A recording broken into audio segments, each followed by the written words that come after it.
Hello বন্ধুরা, দুপুরের খাবার দাবার নিয়ে চলে আসলাম। আজকে দুপুরের খাবারে আছে, দেখো কি কি আছে। গরম গরম ভাত, আর হয়েছে এই দেখো মুসুর ডাল করে নিয়েছি। খুব একটা বেশি করিনি, আমরা তিনজনে খাবো তো তাই।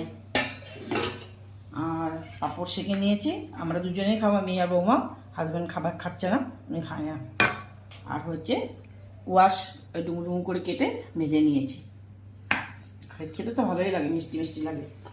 আর হয়েছে শীষ পালং শাক দিয়ে, মিষ্টি আলু দিয়ে, ডালের বড়ি দিয়ে, যে মিষ্টি আলু ডালের বড়ি দিয়ে, শিম দিয়ে, বেগুন দিয়ে সুন্দর করে একটু ঠকঠকে করে এই তরকারি করেছি, তরকারি টাইপের মতো করেছি। খেতে ভালো লাগে বেশ, এরকম শীষ পালং দিয়ে।